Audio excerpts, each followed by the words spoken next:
కుక్కర్లో పాలు వేసి చేసిన ఈ రెసిపీ చాలా రుచిగా చాలా టేస్ట్గా అయితే ఉంటుందండి. ఈ రెసిపీ వచ్చేసి ఇంట్లో వాళ్ళందరికీ నచ్చుతుంది. అంత టేస్ట్గా అంత సాఫ్ట్గా అయితే ఉంటాయి.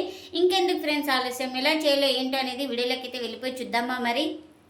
ఇంకా ముందుగా స్టవ్ అయితే ఆన్ చేసుకొని కుక్కర్ అయితే పెట్టుకున్నాను. ఇప్పుడు ఇందులోకి 1 కప్పు పాలైతే తీసుకుంటున్నా. మనకు ఈ పాలైతే కాస్త బాగా మరగాలి. ఇది చూడండి, ఇక్కడ మనకు పాలైతే బాగా మరుగుతూ పొంగుతూ వస్తాయి కదండి. ఇంకా స్లిమ్లో పెట్టుకొని ఇప్పుడు ఇందులోకి 1 స్పూన్ దాకా ఆయిల్ని అయితే వేసుకుంటున్నా. అలాగే కప్పు బియ్యం పిండిని కూడా వేసుకోవాలి. ఇంకా ఈ బియ్యం పిండిని వేసి బాగా కలుపుకోవాలి. మనం ఇలా మొత్తం బాగా కలుపుకొని ఇంకా స్టవ్ అయితే ఆఫ్ చేసుకోవాలి. ఇంకా మనం ఇలా కుక్కర్ మూత అయితే పెట్టేసుకొని పూర్తిగా చల్లారనివ్వాలి. ఇంకా ఇలా మూత పెట్టడం వల్ల మనకు పిండి అనేది సాఫ్ట్గా అవుతుంది. ఇంకా ఇప్పుడు చల్లారిన తర్వాత అయితే ప్లేట్లోకి అయితే తీసుకున్నానండి. మనం ఇలా బాగా స్మాష్ చేసుకోవాలి. మనం చపాతీ పిండిలాగా సాఫ్ట్గా పిండిని అయితే కలుపుకోవాలి.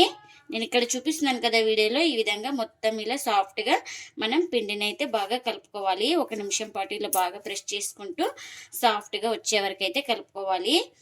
మనకి 1 కప్పు పాలకి 1 కప్పు బియ్యం పిండికి కరెక్ట్గా సరిపోతుంది కొలత అనేది మనకు.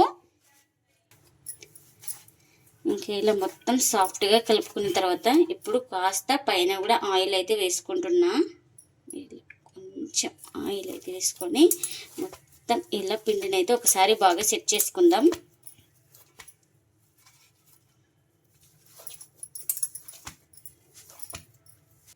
ఇంకా ఇలా పిండిని అంతా బాగా కలుపుకున్న తర్వాత మనకు ఏ సైజ్ కావాలో ఆ సైజ్ పిండి ముద్దను అయితే తీసుకొని మనం ఎక్కడ క్రాక్స్ లేకుండా రౌండ్గా చుట్టుకోవాలి. ఇంకా ఇలా చేసుకున్న వాటిని ఇంకా ప్లేట్లోకి అయితే తీసుకుంటున్నా. ఇంకా అన్నీ ఇలానే చేసుకోవాలి, ఎన్నైతే అన్నీ. ఇంకా నేను తీసుకున్న పిండికి అయితే ఇంకా 6 అయితే అయినాయండి. ఇంకా కాస్త పొడిపిండిని అయితే ఇలా చల్లుకోవాలి. మనం ఏ దాని మీద చేస్తున్నామో ఇంకా దానికైతే పొడిపిండిని అయితే చల్లుకొని ఇలా బాగా డిప్ చేసుకోవాలి. 1 పిండి ముద్దను తీసుకొని ఇంకా మనం ఇలా కర్రతో బాగా రుద్దుకోవాలి. ఇక్కడ నేను చూపిస్తున్నాను కదా, ఈ విధంగా పొడిపిండిని ఇలా డిప్ చేసుకుంటూ ఇలా బాగా రుద్దుకోవాలి.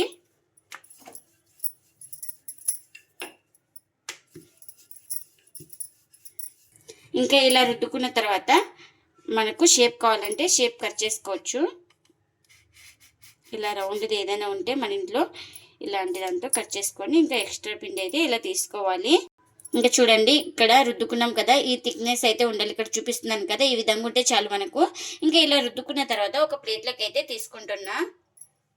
ఇంకా ఇలా ఒక పిండి ముద్దను తీసుకొని పొడి పిండిని అయితే చల్లుకొని ఇలా రుద్దుకోవాలి. ఇంకా ఇలా రుద్దుకున్న తర్వాత ఇలా కట్ చేసుకుంటున్నా. ఇంకా దీన్ని కూడా ప్లేట్లోకి అయితే తీసుకుంటున్నా. అన్నీ ఇలానే చేసుకోవాలి. ఇంకా కాల్చుకోవడానికి పెన్నం కూడా పెట్టుకున్నాను. పెన్నం కూడా హీట్ అయిందండి. ఇలా చేసుకున్న రోటీని అయితే ఇంకా పెన్నం పైన అయితే వేస్తున్నా. ఇంకా ఒక సైడ్ కాలిన తర్వాత మరోవైపు అయితే టర్న్ చేసుకోవాలి. ఇంకా ఇలా ఒక సైడ్ కాలిన తర్వాత ఇంకొక వైపు అయితే ఇలా టర్న్ చేసుకొని మనం ఇప్పుడు కాస్త ఆయిల్ అయితే అప్లై చేసుకోవాలి. ఈ రోటీకి అయితే మీరు ఆయిల్ వద్దనుకున్న వాళ్ళు ఆయిల్ లేకుండా కూడా కాల్చుకోవచ్చు, లేదా ఆయిల్ బదులు గీ కానీ బటర్ కానీ ఏదైనా వేసుకున్నా చాలా టేస్ట్గా అయితే ఉంటుందండి. నేను ఇక్కడ ఆయిల్ అయితే అప్లై చేస్తున్నా. ఇంకా 2 వైపులా అప్లై చేసుకోవాలి. ఇలా చూడండి, ఇలా రోటీ అనేది బాగా పొంగుతూ బాగా వస్తాయి. మనకు చాలా సాఫ్ట్గా కూడా ఉంటాయండి. బియ్యం పిండి రోటీలు కదా, చాలా సాఫ్ట్గా కూడా ఉంటాయి. ఇలా ప్రెస్ చేసుకుంటూ కాల్చుకుంటే లోపల దాకా మనకు బాగా కాలుతుంది. మంటను అడ్జస్ట్ చేసుకుంటూ కాల్చుకోవాలి. చూడండి, ఇంకా 2 వైపులు అయితే బాగా కాల్చుకున్నాను. ఇదైతే రెడీ అయిపోయింది. ఇంకా రెడీ అయిపోయిన దాన్ని ఇంకా ప్లేట్లోకి అయితే తీసుకుంటున్నా. ఇంకా మరొకటి అయితే వేస్తున్నాను పెనం పైన. ఒకవైపు కాలిన తర్వాత మరోవైపు అయితే టర్న్ చేసుకోవాలి. ఇంకా చూడండి, ఒక సైడ్ ఇలా కాలింది కదా రోటీ అయితే. ఇంకా ఇలా కాలిన తర్వాత కాస్త ఆయిల్ కూడా అప్లై చేసుకోవాలి.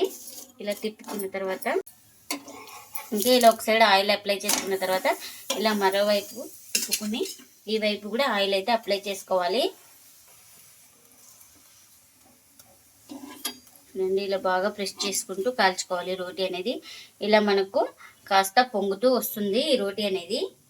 ఇంకా మనకు ఇది కూడా రెడీ అయిపోయింది. ఇంకా అన్నీ ఇలానే చేసుకోవాలి. కుక్కర్లో పాలు వేసి చేసిన రోటీలు అయితే రెడీ అయిపోయినాయండి. ఇంకా ప్లేట్లకి అయితే సర్వ్ చేస్తున్నా. ఈ రోటీలు చాలా రుచిగా చాలా టేస్టీగా ఉంటాయి. చాలా స్మూత్గా కూడా ఉంటాయండి. అంత టేస్టీగా అయితే ఉంటాయి. ఇంట్లో వాళ్ళందరికీ నచ్చుతాయి. అంత బాగుంటాయండి. ఈ రోటీలు ఒకసారి చేసుకుంటే మరీ మరీ కావాలంటారు. అంత టేస్టీగా అయితే ఉంటాయండి మనకు. వీటిలోకి వెజ్ కానీ నాన్ వెజ్ కానీ ఏదైనా చాలా బాగుంటుందండి. మీరు కూడా తప్పకుండా ఒకసారి ఇలా ట్రై చేసి మీకు ఎలా వచ్చిందో కామెంట్ అయితే చేయండి. ఇదండి ఇవాల్టి వీడియో. ఈ వీడియో కనుక నచ్చితే ప్లీజ్ లైక్ చేయండి, షేర్ చేయండి, కామెంట్ చేయండి. అలాగే లైక్ చేసి సపోర్ట్ చేయండి friends. Thanks for watching. Bye bye.